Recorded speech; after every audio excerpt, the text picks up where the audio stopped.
Baik. Prof. Hipnu, tadi kita sudah dengar bersama ribut-ribut yang terjadi dalam sidang hari ini soal tudingan bahwa Anda dan ahli pidana satu lagi yang dihadirkan oleh Kejaksaan Agung saling contek. Apa penjelasan Ya, Anda, Prof. Hipnu? ya, penjelasannya begini. Eh, Hakim dalam rangka untuk mempercepat suatu putusan, kan ini kan permintaan dari hakim. Jadi diminta masing-masing ahli atas perintah jaksa untuk mempersiapkan catatan-catatan, ya, catatan-catatan pendapat di dalam suatu persidangan. Sehingga tadi hakim itu menginginkan yang sudah terjadi di dalam catatan nggak perlu diributkan. Kan gitu, Pak. Nah, oleh karena itu kami begitu dihubungi Rabu malam, malam Kamis itu, kalau langsung saya bikin. Langsung saya catat dan saya tanda tangan digital. Sudah saya kirim. Kan gitu kan. Nah, kemudian teman yang lain juga kemudian juga membuat. Lah, konon ini hampir sama. Saya juga tidak tahu. Kan itu loh. Saya tidak tahu. Nah, dalam hal seperti ini mana yang sama? Saya juga tidak tahu karena saya waktu bikin itu sudah 3 hari yang lalu. Kan itu 3 hari saya kirimkan. Nah, konon dalam suatu diskusi ada yang sama. Lah, pertanyaan siapa? Ya teman yang melihat. Lah, inilah yang sebetulnya pertanyaan kedua. Saya kan hadir.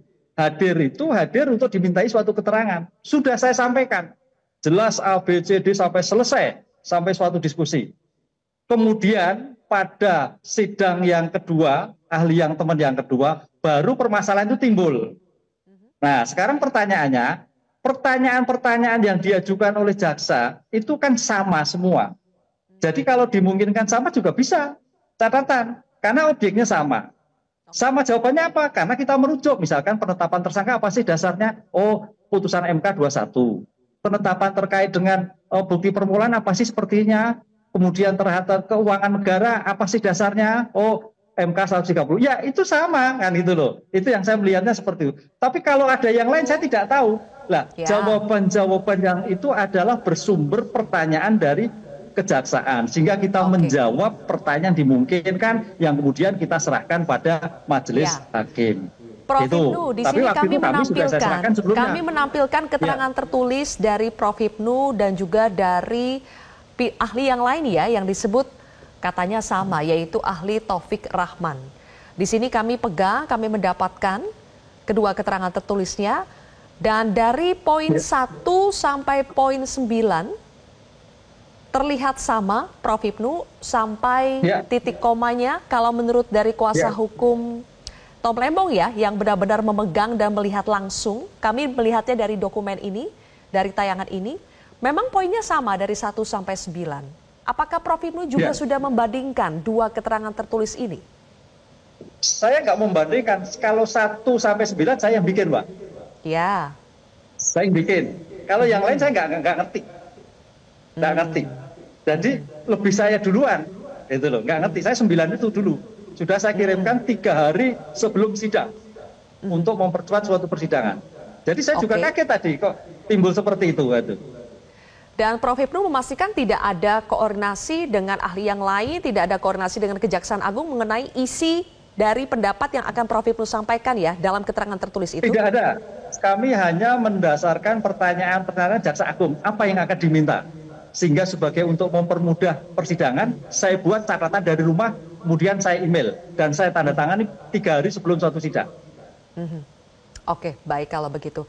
Kita sekarang beralih ke poin yang lain yang sangat dibahas dalam persidang pra-peradilan ini adalah terkait dengan bukti. Dari pihak Tom Lembong menyatakan bahwa bukti auditnya mana untuk membuktikan ada kerugian negara. Sementara dari pihak Kejaksaan Agung mengatakan bahwa tidak perlu ada bukti yang terkait dengan audit. Pertanyaan saya ke Prof. Muzakir, kenapa bukti audit, terutama audit BPK, itu harus ada dalam kasus dugaan korupsi impor gula ini? Baik, saya ingin menerangkan terkait dengan kedudukan dari kerugian keuangan negara. Kalau berdasarkan perkembangan hukum melalui putusan Mahkamah Konstitusi, kedudukan kerugian negara itu sudah bergeser. Yang semula delik rumusan deliknya formil, sehingga ada kerugian negara, tidak ada kerugian negara, yang penting di situ katanya adalah kata dapat, ya. Sehingga kalau ada proses pemeriksaan itu dapat merugikan keuangan negara, itu sudah cukup. Tapi begitu ada perubahan yang sangat fundamental dalam konteks ini, mengubah delik formil itu menjadi delik material, dan menghapus atau istilah bahasanya menyatakan inkonstitusionalitas kata dapat sebelum frase merugikan keuangan negara, maka kedudukan rumusan delik pada pasal 2 ayat 1 dan pasal 3 itu berubah. Perubahan adalah menjadi delik material atau juga bisa disebut sebagai delik formil material. Kalau itu berubah menjadi delik material, itu artinya kerugian negara wajib ada. Seperti adanya orang mati dalam kasus pembunuhan. Nah, kalau itu orang mati harus ada kasus pembunuhan, belum mati dan juga hilang, itu tidak bisa dikatakan sebagai pembunuhan. Hilang ya hilang. Gitu. Tapi kalau ini kerugian negara harus ada. Karena apa? Ini delik material.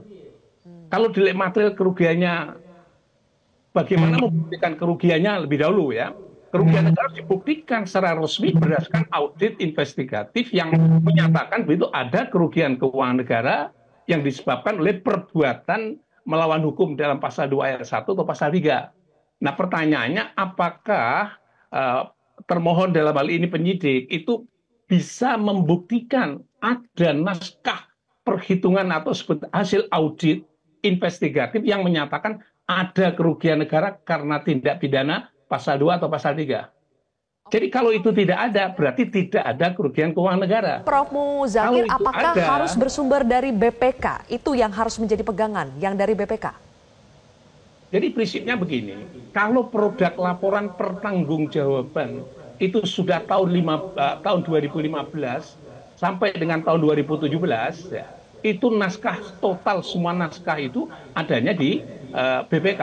Karena setiap menteri setiap tahun harus melakukan laporan pertanggungjawaban penggunaan keuangan negara itu kepada BPK. Jadi kalau gitu naskah semua dokumen asli itu ada di BPK. Nah, pertanyaannya apakah harus BPK?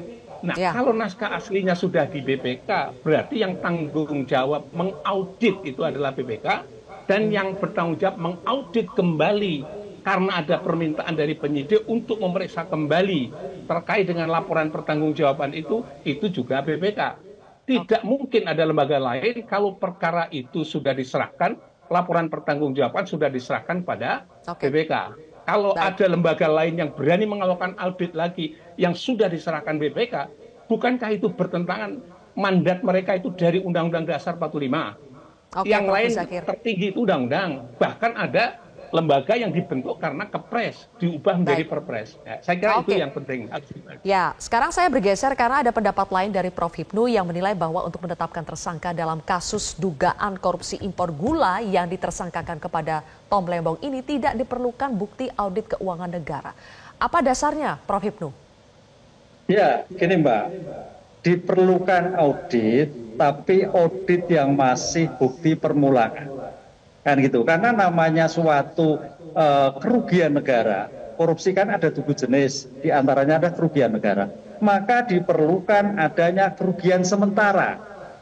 Dalam putusan Mahkamah Konstitusi yang menghitung itu bisa BPK, tadi Pak Mar, BPK, BPKP, instansi lain, atau penyidik sendiri yang mengundang pejabat yang berwenang. Lah, itu yang dijadikan dasar melakukan suatu pemeriksaan keuangan negara. Jadi keuangan negara itu suatu tindakan yang bersifat sementara. Oh, ada kerugian negara. Kapan sebagai bentuk laporannya? Nanti selesai. Karena ini proses sedang berjalan.